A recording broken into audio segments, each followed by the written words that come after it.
Então, nós estamos iniciando mais um bate-papo informal das Escrituras. E uma das coisas que a gente tem tentado resgatar é a pessoa mergulhar na Palavra de Deus para retirar o significado do trecho, né, do texto. Hoje nós estamos assim num período em que você, por exemplo, você já leu o meu livro Semeando no Campus? Então, eu entrego esse livro, por exemplo, na mão de uma pessoa. Aí de repente ele lê e chega a uma determinada conclusão. Só que aquela conclusão que ele chegou não tem nada a ver com aquilo que eu tinha intenção de passar. Bom, na época passada, lá no tempo moderno, porque nós estamos pós-moderno, o que normalmente a pessoa fazia? Ela ia tentar ver qual era o significado do texto. O que o autor quis dizer. Hoje não é mais assim. Cada pessoa se torna um autor daquele mesmo livro, porque você lê, você interpreta de um jeito. Aí eu chego para você e diz assim: peraí, Luciano, não foi isso que eu quis dizer. A resposta é sua: não importa, importa o que eu entendi e o que eu vou aplicar na minha vida.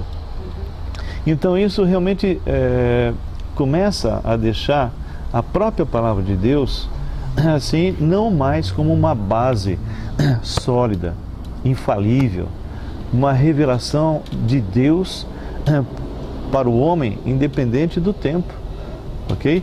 Essa palavra, ela atinge, não importa o homem que época está, porque ele vai estar tratando da natureza humana, que durante o tempo que passar, vai estar sempre tendo as mesmas reações. Eu que faço aconselhamento, eu e Graça, sabemos que quando as pessoas vêm se aconselhar, basicamente os problemas são quase sempre iguais. Ou seja, não existe assim algo que eu vou... Puxa, eu nunca vi isso na minha vida. Não existe isso. Os problemas se repetem. As circunstâncias podem ser diversas, mas se repetem. Por exemplo,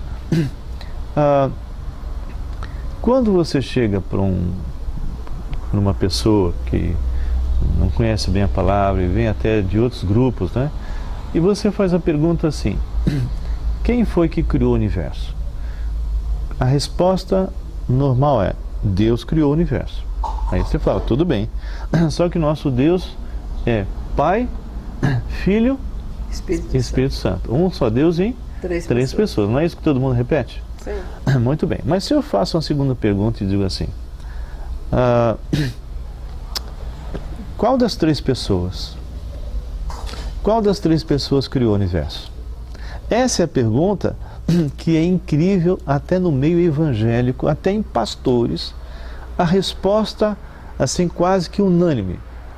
Qual seria? O verbo, que é Jesus. Não, isso é o que você está falando, mas na verdade qual é a resposta que a maioria fala? Deus Pai. Que é o Pai. Pai. Todo mundo fala que é Deus o Pai. É básico. Todo mundo fala, Deus o Pai foi quem criou o universo. Se você diz, não foi Deus o Pai. Eu estava uma vez numa igreja chinesa na Argentina, e quando eu fiz essa pergunta, e o pessoal falou que tinha sido Deus, eu disse, mas qual das três pessoas? Um presbítero chinês se levanta, e ele diz, bom, é claro que foi o Pai. Eu disse, é claro que não foi. Ele falou, como não foi? Eu aprendi a vida inteira que foi o Pai quem criou tudo. Como é que agora você está dizendo que não é o Pai? Eu falei, não foi o Pai. Então quem foi? O Espírito Santo? Eu falei, não foi o Espírito Santo. Ele falou, o Filho? Mas falou assim com uma admiração. Por quê? Porque as pessoas não estudam a palavra de Deus.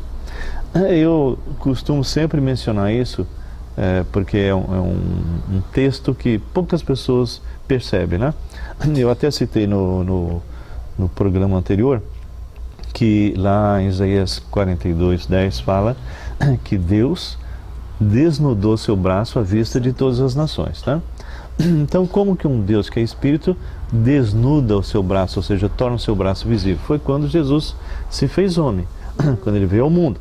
Tanto é que eu até mencionei que no início de Isaías 53 fala, mas quem criou no braço do Senhor? Então, esse braço do Senhor, que é o Filho, que é o Logos, né?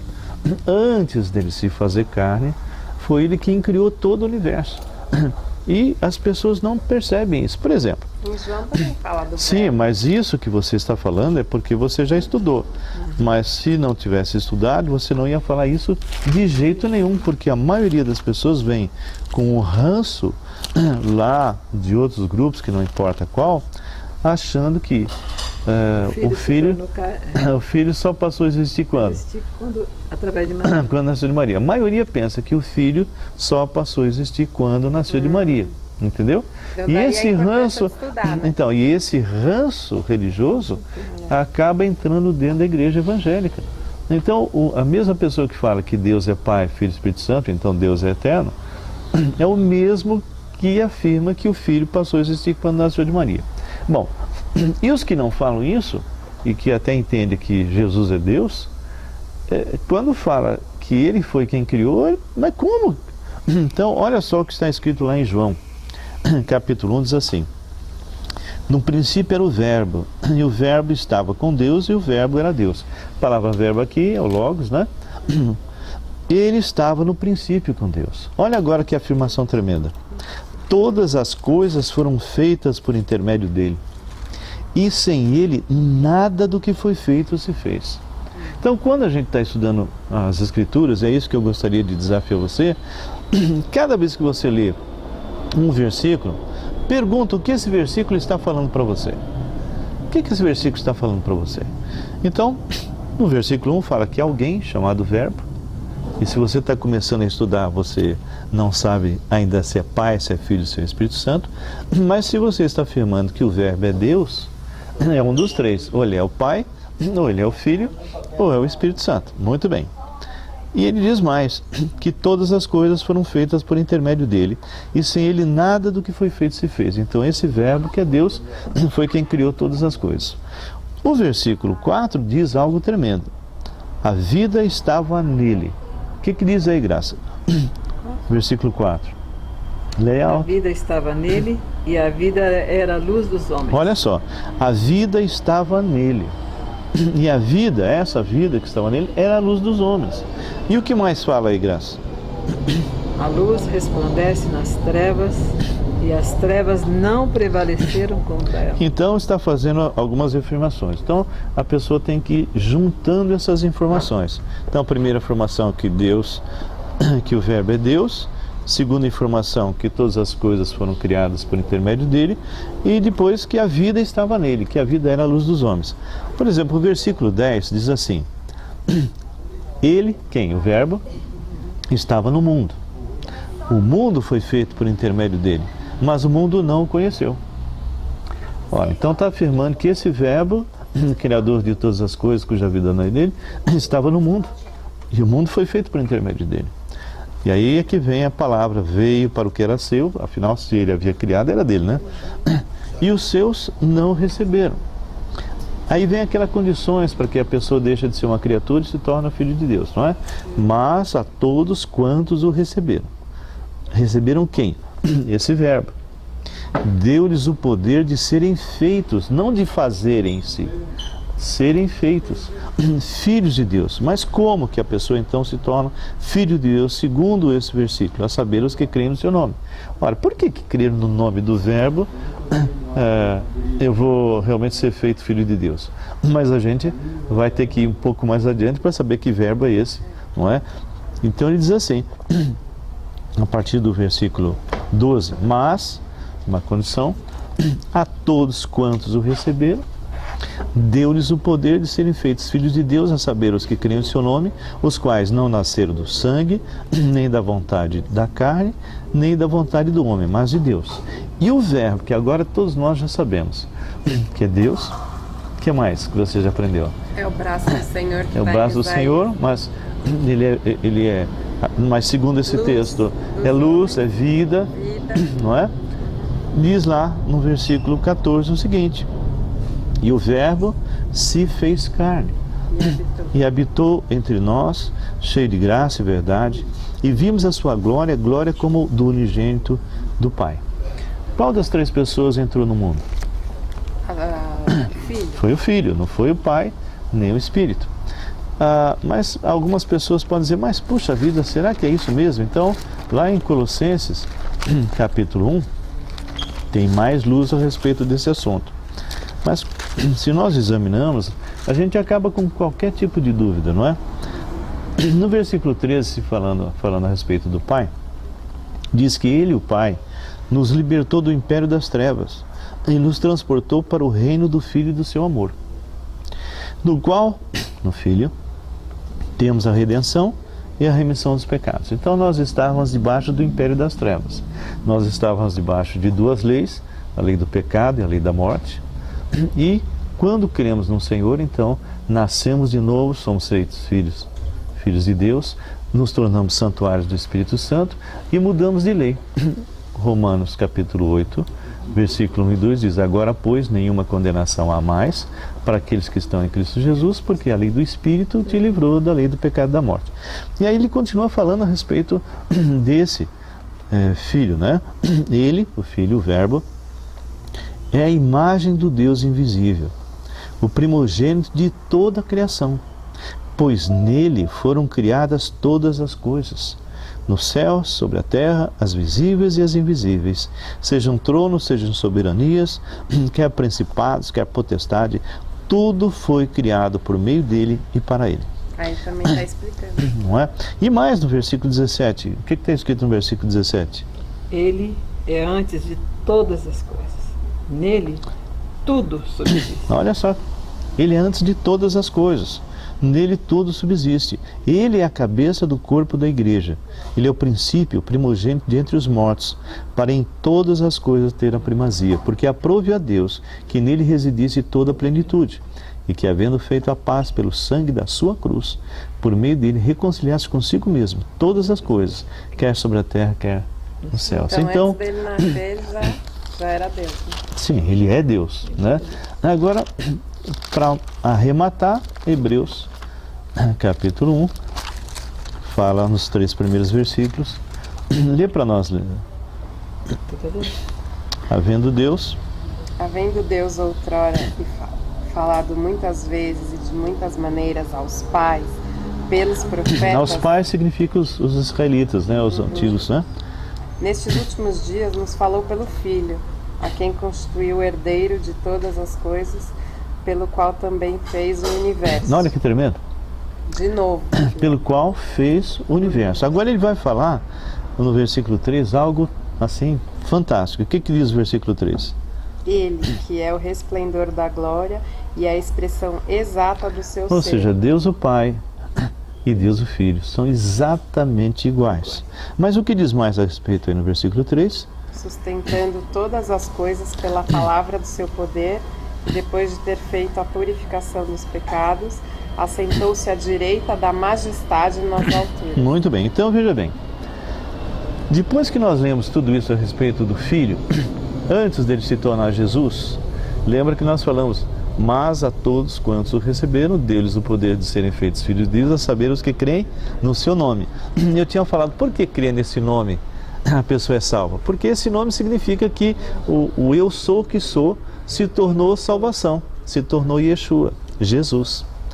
Então, se eu creio que Ele realmente é o único nome pelo qual importa que sejamos salvos, se realmente eu me arrependo de todos os meus pecados e convido para que Ele entre em nossa vida, então eu sou feito filho de Deus. Agora eu pergunto para você que está assistindo,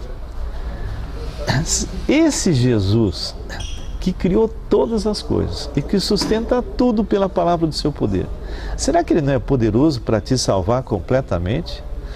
Será que, como alguns uma vez falaram para mim, mas você é soberbo, você diz que você é salvo, não é?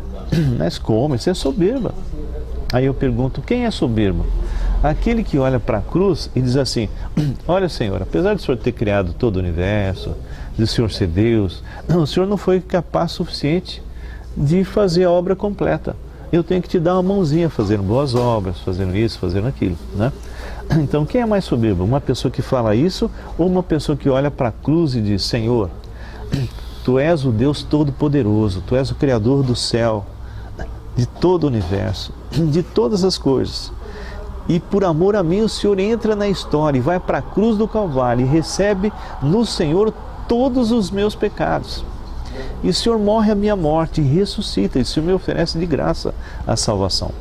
Então, eu quero isso para mim, eu me arrependo, porque eu sou podre, eu tenho uma natureza terrível, nenhuma religião pode me mudar, eu não posso me auto-salvar, não tem outro intermediário entre Deus e o homem, não ser o Senhor, não há segunda chance, porque o homem está ordenado a morrer uma só vez, depois disso o juízo. Então, essa é a verdade bíblica. Então, quem é mais soberbo? Aquele que olha para Jesus e diz: Senhor, tem misericórdia de mim, eu sou um miserável pecador, e o Senhor veio para me salvar e eu creio nisso? Ou aquele que diz: Senhor, eu vou dar uma mãozinha para o Senhor, vou fazer boas obras, vou frequentar a igreja, vou fazer isso e aquilo. É óbvio que esse está dizendo: Senhor, Tu não és tão poderoso assim, o Senhor não é tão suficiente assim. Apesar de o Senhor ter criado tudo, tal, o Senhor fez uma salvação incompleta, né? Então, eu quero dizer para você, eu não sei exatamente se você está assistindo ou não, se você já tem ou não certeza da salvação.